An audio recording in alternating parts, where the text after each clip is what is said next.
Welcome to Not in a Huff with Jackson Huff, where we interview newsmakers, storytellers, and all-around interesting people. Sit back, relax, unless you're driving, and enjoy the show. Here's Jackson. Hello. I am Jackson Huff. This is Not in a Huff. Thanks so much for joining me. As always, really appreciate it. Amazing story for you today. I'm speaking with Stefanie Schaffer.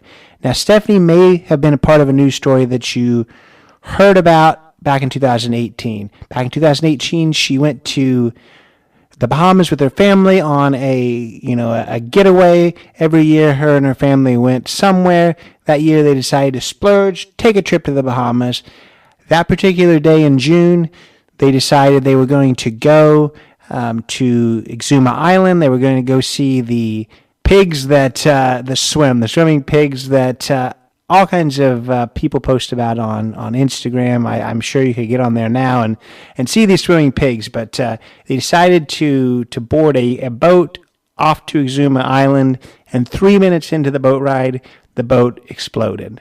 And the aftermath of that is horrific. We learn about how the boat had never been inspected, about how there was all kinds of issues with it, and those issues all just exacerbated the situation and made the boat explode. And because of that, Stefanie lost both of her legs, became partially paralyzed. Her mother broke several bones and then had to go through a lot of physical therapy because of that. Another person on the boat lost a leg, and one person unfortunately perished. So this is it's a crazy story. It's a story about how we have to really realize that, other countries don't necessarily always have the same safety standards as we do. So you just have to be careful. Stefanie's going to talk about the experience, about the explosion and just the panic of that, trying to get her to the hospital in a country that was foreign to her, getting put into a coma for a month, waking up, the rehabilitation that she underwent in Florida and then in Massachusetts. She lost both of her legs. She had a spinal cord injury, a lot of other injuries. She, one time in this conversation, she talks about how she thinks she broke almost every bone she's got. So just a extreme recovery. We're going to talk about the physical aspects of recovery. We're going to talk about the mental aspects of recovery too. She's got so many powerful things to say about recovery and about what she learned from this experience and how she learned to, be comfortable in her own skin, something that she wasn't before this injury. Before she used to just want to kind of blend in with everyone else, and the moment that wasn't going to be possible anymore, she realized, I've got to be comfortable with who I am. And I think that's a really powerful message. Stefanie has so many incredible things to teach us today. Kind of a rip from the headlines type of thing. Back in 2018, I think a lot of people saw this news story. I'm honored to be able to speak with Stefanie about the experience. She wrote a book on the experience. We're going to talk a lot about that. Dives a lot deeper into it. We kind of just touched the surfaces.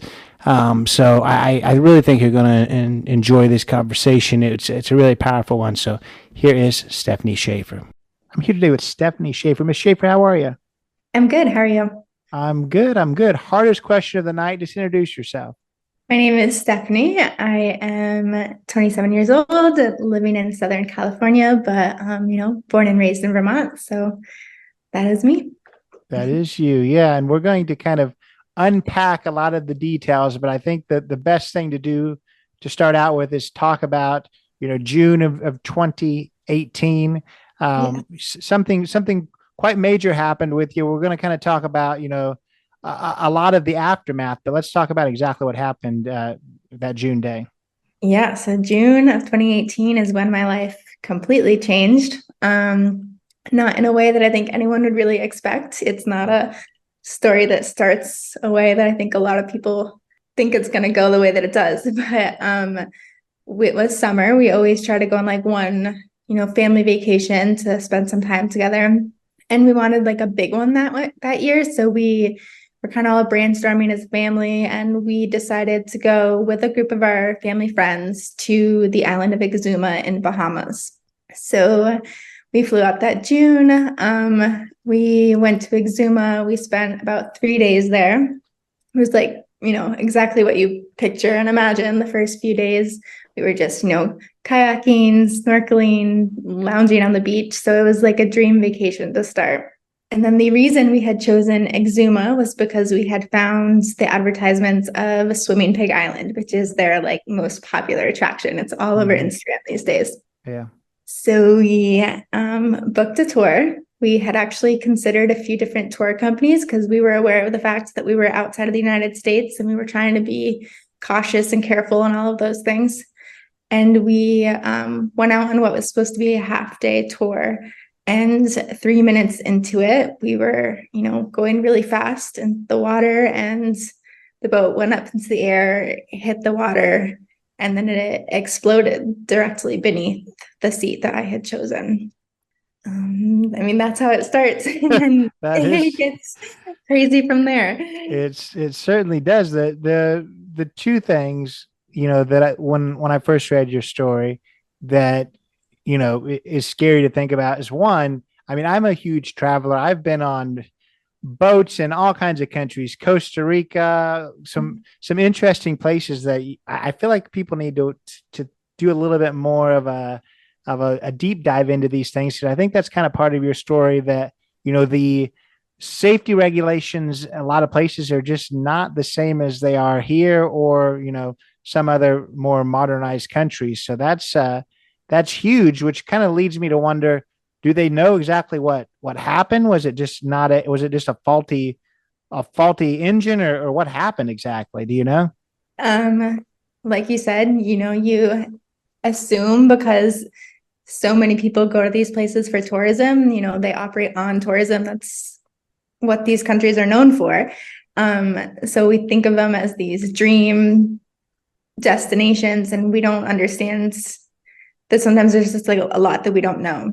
And so the boat, when it was inspected, there was so little left of it that they couldn't even find the exact source. But what they did find was that there was just many, many faults. The boat had never been inspected, never been registered, never been insured. So the trifecta right there. There was faulty wiring. There was parts that were used improperly. I remember them saying that basically all of the mistakes had made it the perfect environment for exactly what had happened.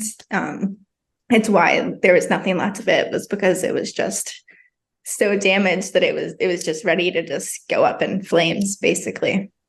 Yeah, and I'm surprised this type of thing doesn't happen more, just because again, in my travels, and I've just gotten lucky because the story I always like to tell people is that, we're so used to, different zip lining here and the safety behind that. I zip lined one time in Costa Rica. They just gave me like these gloves with like a hard thing on the top, and you're just supposed to grab the zip line yourself. And they said, grab from the back, grab from the front, no more fingers. That's what they told me.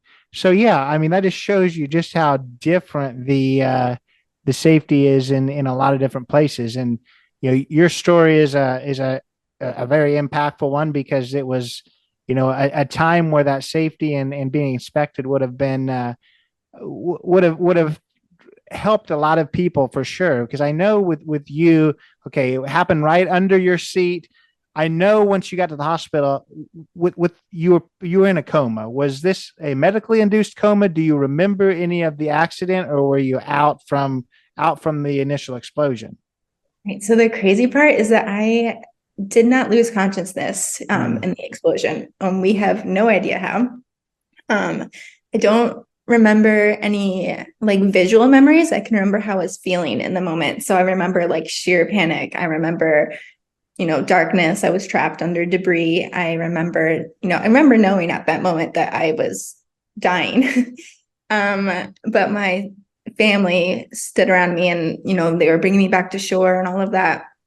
And they refused to let me close my eyes. Every time I started to fall asleep, they were like yelling at me or like, give me water. And they were like, you cannot fall asleep because they knew if I closed my eyes, I wasn't going to wake up again.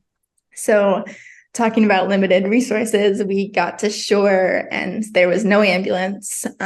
So thankfully my family was, not injured to the extent where they couldn't help me.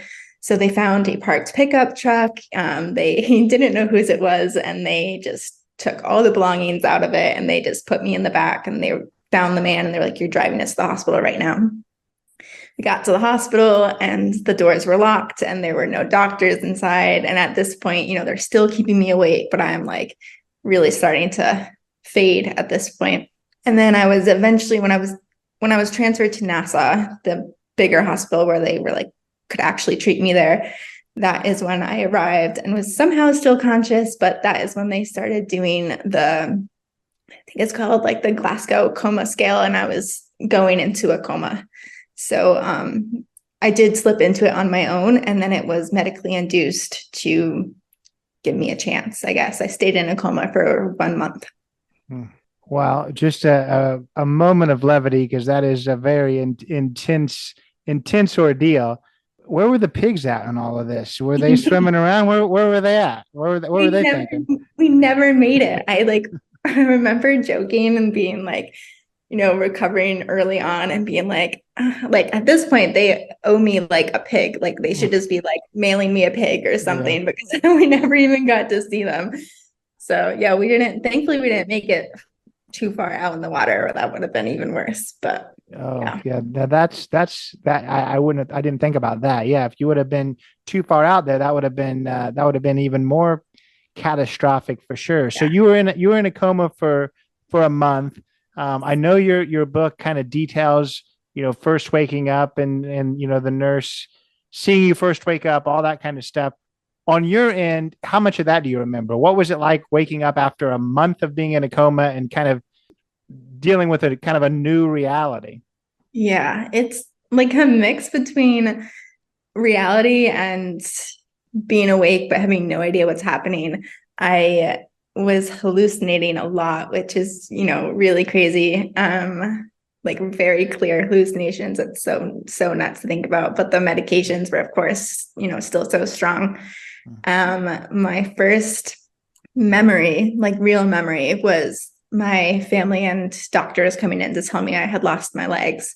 So that was a hard thing to wake up to. And then it gets, blurry. But the first few weeks were pretty intense. It was a lot of bad news, and I was very sick, and it was just struggling to really figure out what was going on, because everything was still so kind of like dreamlike, because they can't just take you off the medications quickly. It's like a slow process. So I think a lot of people don't know that. They assume you're just like awake and like aware. And it was like trying to be aware, but also like very confused all the time. Oh, I can only imagine. I want to get to kind of the beginning of your recovery, but we do have to kind of talk about, to your comfort level, what were the injuries that you sustained? A lot. So at first, the only big one that we knew of was that I had lost both of my legs. At the time, they were below the knee, but they were both very, very short. We didn't know the extent of a lot of the rest of it. I was in kidney failure at the time, so I was receiving dialysis. I had broken pretty much every bone, it felt like, in my body. I'd broken both of my arms, both of my wrists, multiple ribs, my pelvis, and both of my legs. It wasn't really a part of me that was left undamaged. And then, with time and with more testing and all of that, we did realize that I had also suffered a spinal cord injury. So I was paralyzed. I'm a paraplegic, T12, and I had a traumatic brain injury that required speech therapy to treat. Yeah, and that was something I saw you talk about in a different interview that wouldn't be something that I'd even think about, because I've talked to people with different disabilities, whether it was from birth or whether it was from a traumatic injury. And it was a little hard for them at first to realize that you did have that paralysis, because obviously you'd also had become an amputee, so it was a little harder to know what you had lost, given that you didn't have certain parts. So that was something I would never even thought about. So I guess how did they figure that out? Does it affect other parts that wouldn't function? Your walking, I guess. Yeah, so we found out, like, at first we assumed, all of the weakness was because I had been in a coma for 4 weeks and hadn't been able to move. I also, at that point, I had had major abdominal surgery to stop internal bleeding. So there wasn't even a way to sit me upright yet. So there was no way in the beginning to tell. I was so medicated. There was really everything was so reduced and dulled for me at that time that there was just no way to tell. It was when I was transferred to my second hospital in Massachusetts that they did, it's like the pin test where they had me close my eyes and they would touch me lightly on my legs with a pin until I was supposed to tell them when I could feel it and when I couldn't. And the other reason we couldn't tell that I was paralyzed because I still had some sensation in some spots. But then when we realized that I couldn't feel the majority of what was left in my legs, and that my muscles weren't responding, that's when we were able to tell that there was no sensation and no movement. And that was how I was diagnosed with the spinal cord injury. And then things continued that all of a sudden it was very clear that I had a spinal cord injury, but that was the first initial test that revealed it. So you said your second hospital. How long were you in Nassau dealing with this, and when did you get back to the States? I was in NASA for a very short amount of time because my family kind of looked around and they were like, we have to get her home if she has a chance, which was, a risky choice to make because the doctors and surgeons there in the Bahamas, half of them were saying, if she has a chance of surviving, she has to get to the United States. And the other half was saying she doesn't have a chance of surviving the flight. So it was like this choice. And my dad had flown out and he hadn't been in the accident. So he had a clear, perspective. And so he said, no, she's coming home. So I was only in Nassau for like a few days. And then I was in Florida for about a month and a half, I believe, maybe. Yeah. And then I was flown to Massachusetts. I got you. So in this recovery, maybe the early parts, because you went from enjoying this day, enjoying this vacation to this happening, and then going to the hospital, learning that you had lost your legs. What was your initial thoughts? Was it, thank God I'm alive, or was it, holy crap, this freaking sucks? What was your real feelings at that point?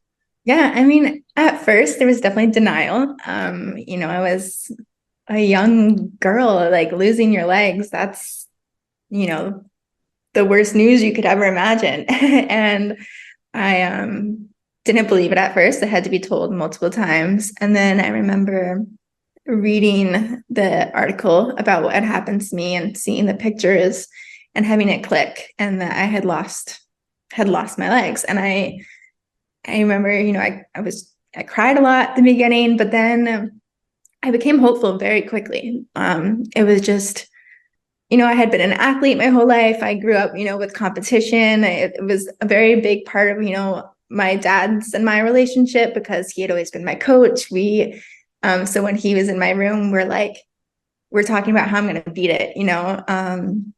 They're looking at prosthetics for me. They're giving me hope. The doctors are giving me hope. And I'm like, I'm going to do this. I'm going to walk again. It was in my mind that I was going to walk again and like somehow hide my prosthetics and nobody was ever going to know, it was going to be like my little secret. So I was super hopeful at first. It was when I then got the continued bad news that it was way too much for me at that point. And that is when it definitely sunk a little bit in the mental health area. I think my family for being around. I think my nurses and doctors and everybody for really allowing me to be sad. But I think I handled it better than I ever thought that I was going to, for sure.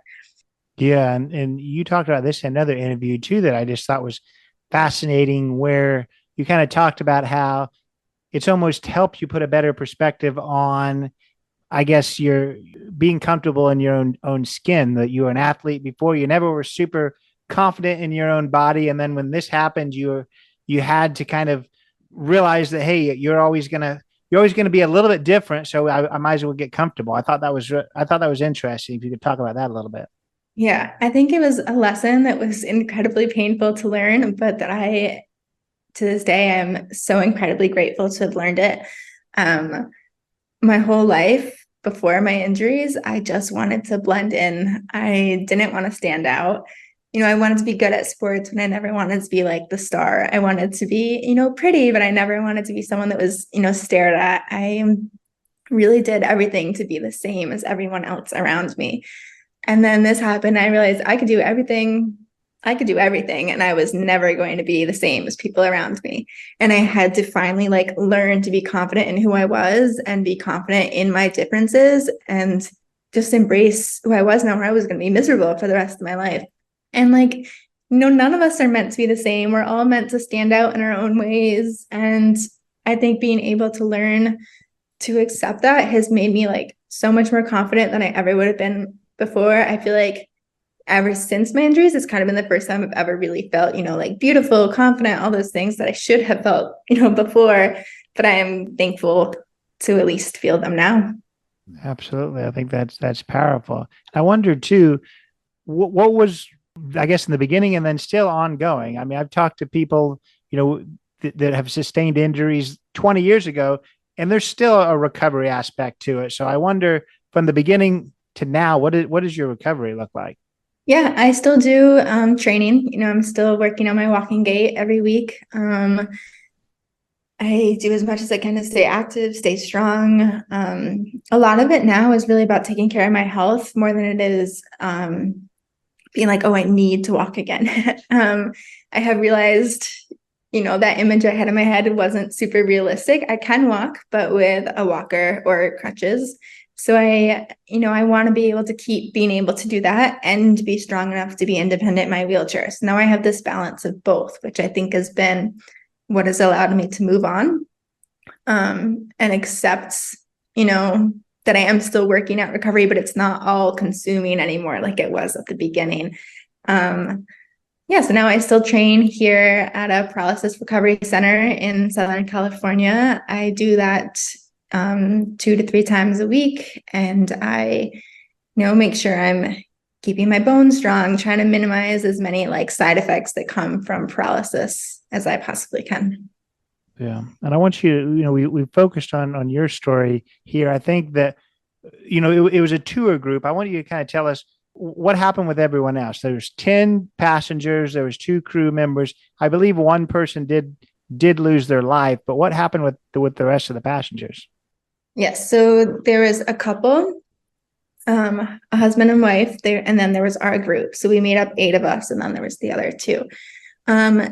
In my group, second to me, my mom suffered the most injuries. I think she broke 6 or 7 bones, which was crazy because we weren't even able to, focus on that. Where if that had happened in any other situation, it would have been the biggest deal.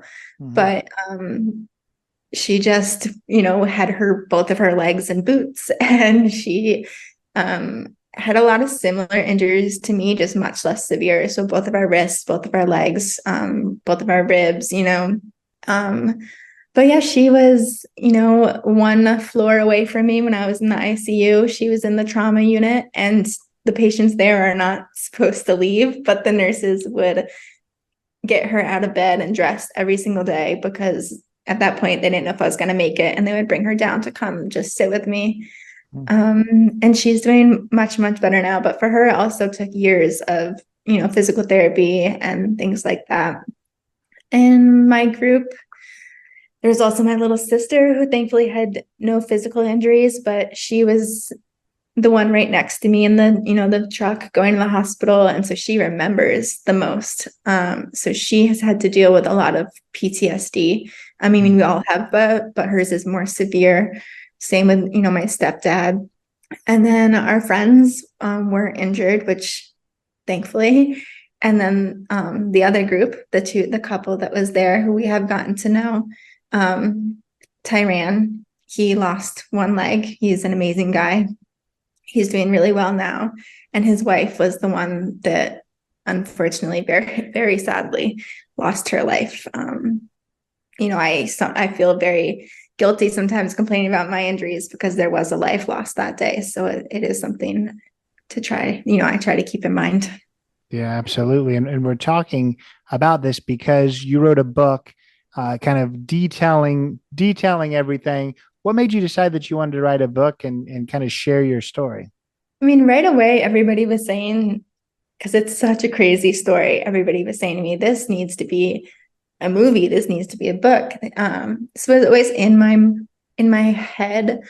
But then when I got home from the hospital after 5 months in a hospital, full of a lot of feelings, I felt like it was the best thing for me to do to kind of heal, move on. I had a lot of anger. I had, it shouldn't have happened. And that was all I was kind of able to focus on at first. And so I was able to write the chapters and then just kind of like grieve while I wrote them and then be like, okay, that chapter is done. Like I literally have to move past this one now. So it was definitely therapy for me and just a huge task that I wanted to accomplish. I wanted to make something of the story too. I think I didn't want it to just be something that happened to me. I figured if this crazy thing happened to me, I should make something out of it. So that was, motivation to finish. I know that you've mentioned before that one of the toughest parts of writing the book was, that the legal aspect of things. So what exactly happened there? I know the outcome didn't happen the way that you'd hoped it would. Yeah, that was the most stressful part of the whole book, was trying to figure out how to explain the legal process without getting sued too. Which would have been insane considering what had happened to us over there. But yeah, I was healing from not only my injuries, but my surgeries continued as soon as I left the hospital. So I was having back-to-back surgery while still healing from the initial injuries. And in the midst of all that, I'm trying to fight this legal battle that nobody over there wanted to even acknowledge. I believe that because it was such a huge story that was covered by international and national news, that to them over there, it was best to kind of just sweep it under the rug. It was easier to just pretend like it had never happened and to be at home picturing, that everybody over there is doing that. It was the most heartbreaking part of my whole entire story. More than losing my legs, I was grieving that nobody would even acknowledge it. So, that was the hardest part to get over. I think I actually went back to the Bahamas not even that long ago for a trial, had to testify, all those things. And of course, nothing came from it. But I think going back was maybe a little bit helpful for me to realize that there were people that did care. So I think it was that feeling of just being ignored that was what I wanted to incorporate in the book, because I wanted to make people aware of that, of the fight that I was fighting on top of everything else.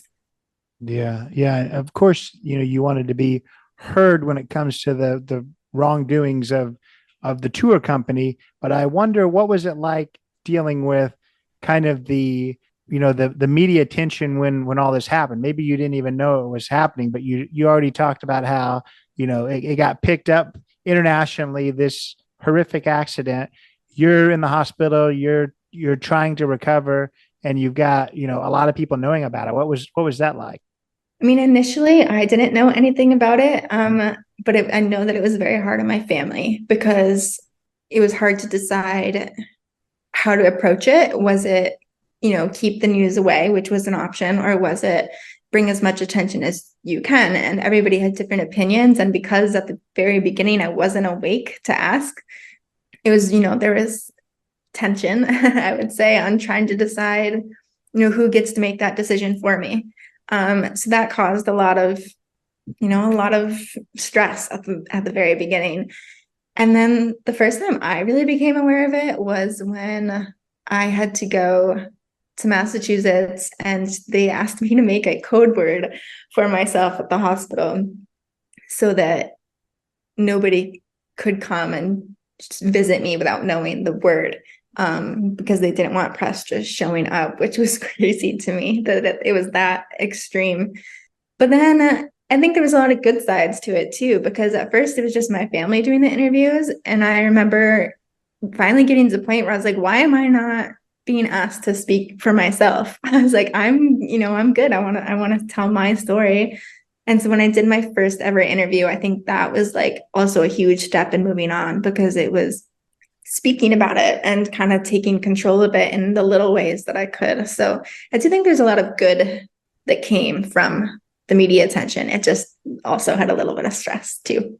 Oh, I can only imagine that. And I want to get back to you telling your own story and the book.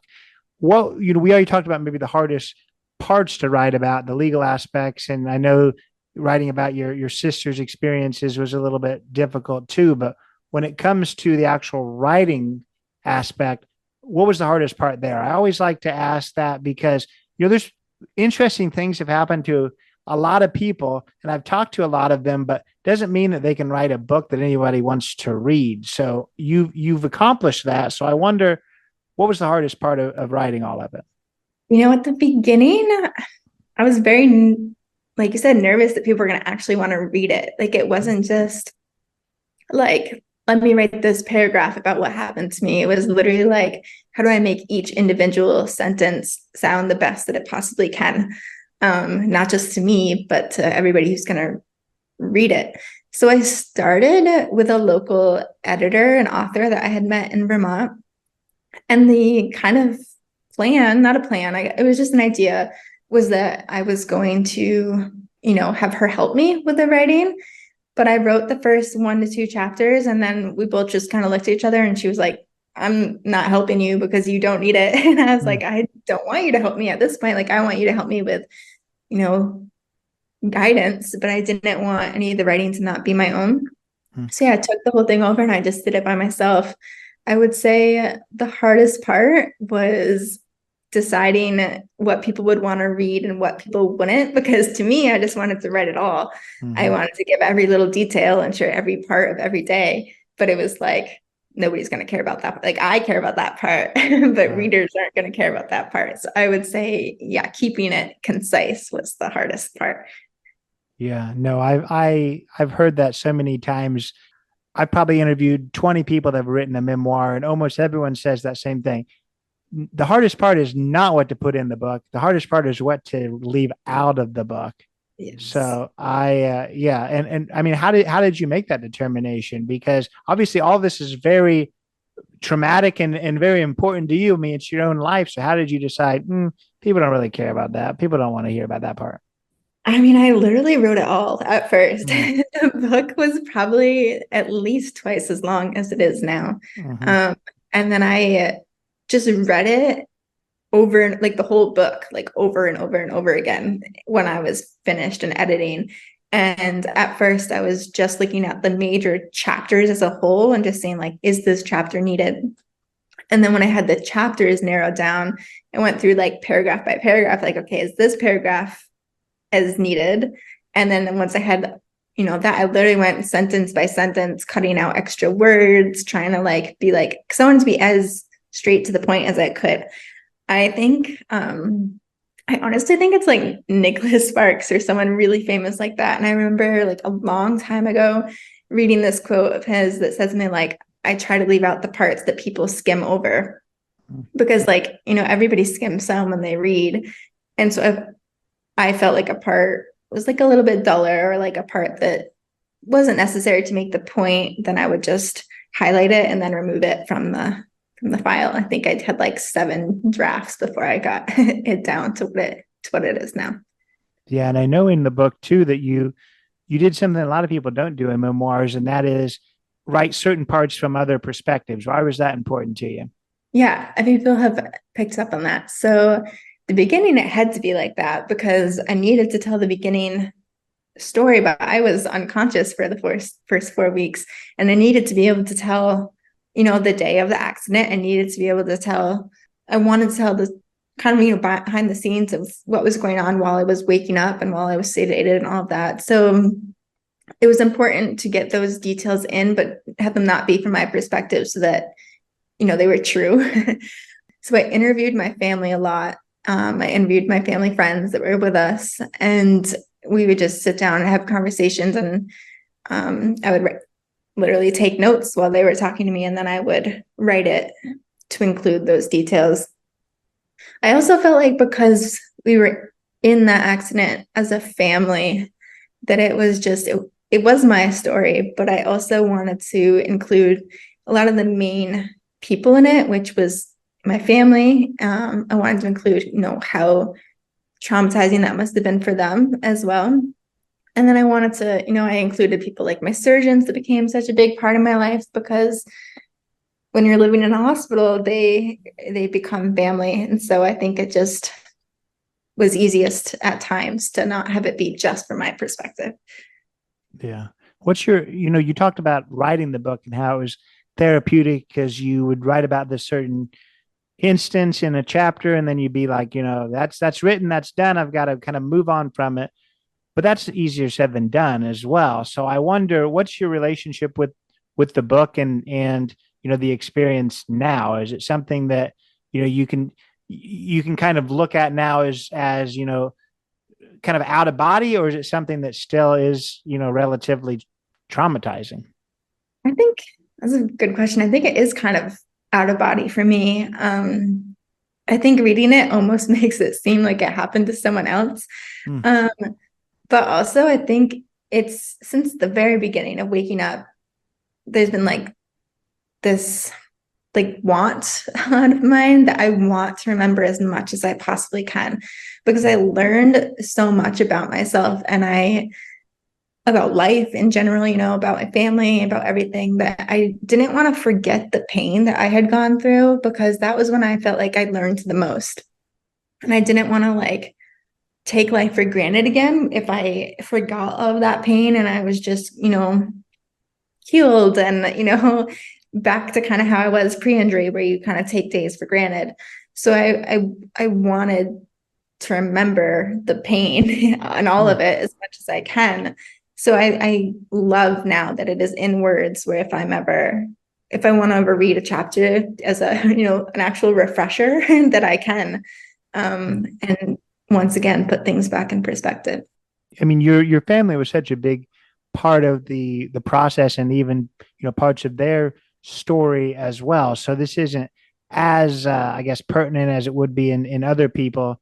But what's your family's feelings on the book? Because it's a traumatic experience for them too.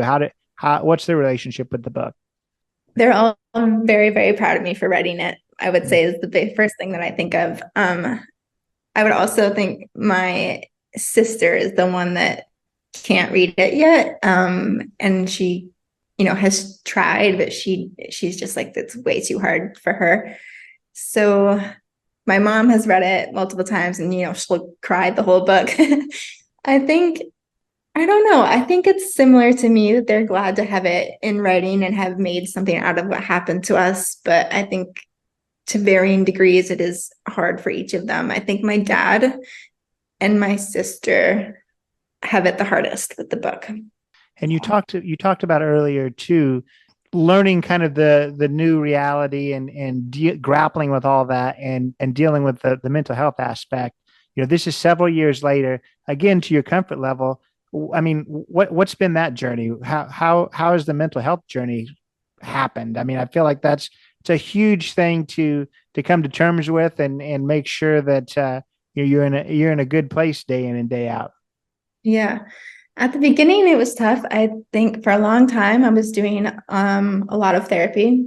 I remember my first sessions of outpatient therapy, because it is mandated in hospitals, when I finally went back outside of the hospital and I was trying to like be a human again. It felt like I would go into those sessions and I would literally just cry for the whole entire hour that I had therapy, wouldn't even speak. And then I would be like, okay, like, because I didn't want to, feel my emotions at home, I think at the beginning, because I wanted everybody to see me as moving on and being okay. Because if I wasn't okay, nobody else was going to be okay. So I would literally just go and cry in therapy and then kind of pull it together after. And then I got to where I would talk about all the things. And I learned a lot of lessons, I think, for how to navigate life again. Because I remember saying to my therapist once that, like, I just don't know how to like live now, like here I am, no legs, in a wheelchair, I was living on my own, now I'm living back with my family. Like, So I was given tips like, okay, take it like really small steps at a time, and I started gaining back small skills and small abilities that way, like learning to drive again and like all those things.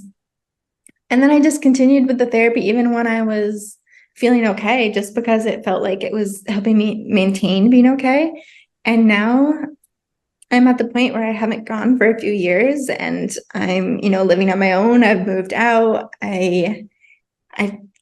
It doesn't cross my mind very often what has happened to me, which is crazy. I think I took a long time to become comfortable with who I am now and what I look like now and all those things. But yeah, now besides an occasional moment where it still hits me like, wow, like this is my life, like I'll be doing something in my wheelchair or I'll look down and see my legs and it'll hit me where like, I never could have imagined that this is who I would be. And it hits me because it's normal now. Like that is now the strangeness of it, is that this has become my normal. So it still comes from time to time, but I would say that I'm in a very good space now, but it definitely took a few years.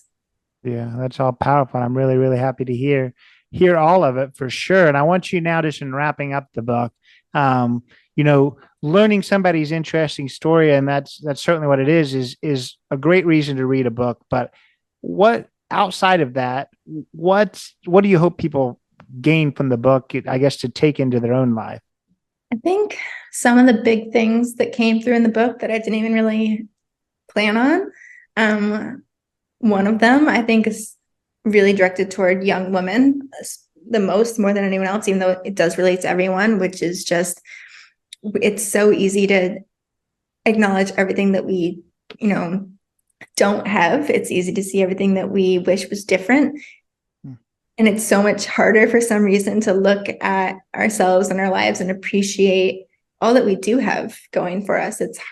For some reason that gets overlooked and we focus on the things that we wish we had. So I hope that's a lesson that comes through, is to really appreciate the little things and to appreciate your differences and all of that.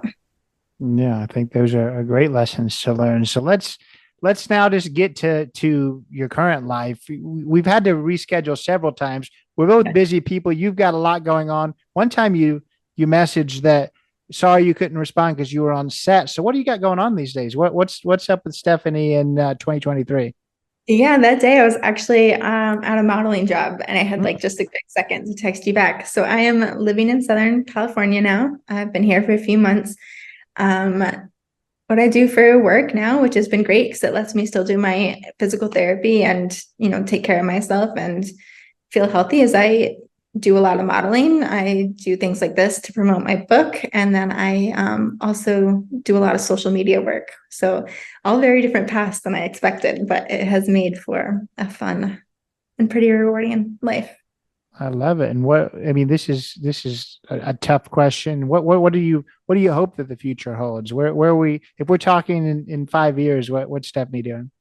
I always say that the dream is to be able to live half the time here in California and half the time back at home in Vermont. So if there is any goal that I'm working towards, it is definitely that. I love New England. I love having my family around there. And then I also love it here in California. So that is the big picture goal, that if I can figure out how to make that work in 5 years, that would be the dream come true. Yeah, you literally moved almost as far away as possible from your family, and given that so much happened and you moved back with them, and they were, I'm sure, your caretaker for at least a little while. What made you decide to move so far away, and how did they feel about that? I'm sure that was a tough move for them. Well, during my recovery, I had come out here to California to come to this physical therapy paralysis recovery center. I was given a scholarship to come train here because when it's focused on paralysis recovery, of course, insurance doesn't cover that. So I found this amazing center out here and I started training there and I made a lot of friends and just love it out here. And at first I was just flying back and forth to train and to visit and to do all those things. And then I just decided I was ready for a change and I made the move. My family was, I think, a combination of very excited and very sad, as expected. Yeah, I love it. Well, in wrapping things up, how can people find the book? It's available on Amazon. Just search for Without Any Warning by Stefanie Schaffer. What was the website? Amazon? It's on Amazon. Yeah, Yeah. I'm just kidding. Everyone's book's on Amazon. Is I that know everyone people does. don't normally like to promote it on Amazon? Is that the best place to get it? Yeah, it's the best place to get it, I would say, because it, ships anywhere and everywhere. And, then it just ordered directly. So Yeah, I love it. So outside of the book, you said that you do social media things. How can people connect with you as a whole? My Instagram, I share bits of my life every week, multiple times a week. It's just my full name is my username. And then I have, all the other things, Facebook, all of that. But Instagram is where you will find all of my links to all of my platforms and the book link and all of that. I gotcha. Well, it's been an absolute pleasure speaking with you. I really appreciate your time. Yeah, thanks for having me. So that was Stefanie Schaffer. Really, really honored to speak with her. Learned so much. I just think her story is so powerful. On my end of things, what an amazing podcast host where I don't even say the name of the book one time. Luckily, she said it once, but the book is called Without Any Warning, Casualties of a Caribbean Vacation. Urge you to check that out. She goes into a lot more depth about the experience. You learned from the perspective of her family, from the perspective of her surgeons. I think it's a powerful message. She spent so much time editing it, making sure that every sentence she says was there for a reason, and there was not a lot of fluff there. So I really think that you're going to gain a lot from checking out her book. I may have not said it, but the links will be in the show notes to find Without Any Warning. Urge you to check out the book. Urge you to check out her social media. She works a lot in that world now in social media and in modeling, so go support her in any way that you can. The links to the book will be there. The links to her social media will be there. Like I said, urge you to give any support you can to Stefanie and all her future endeavors. If this is your first time listening to this podcast, appreciate you being here. If you haven't already, go give a 5-star review on Apple and on Spotify. Leave a written review on Apple. Even more amazing, go follow along on Instagram, Not Enough Podcast, Facebook, Not Enough with Jackson Huff, jacksonhuff.com. All kinds of places to follow along. We've had so many amazing guests, just like Stefanie in the past. We've got so many amazing guests in the future as well. Excited to welcome them and excited to have you check those out too. So thank you, Stefanie. Thank you, listeners, for being here. We'll see you next week. Take it away, Chris. This has been Not in a Huff with Jackson Huff. Thank you for listening. Be sure to join us next time where we will interview another amazing guest who is sure to make you laugh or make you think. Or, hey, maybe even both. But until then, keep being awesome.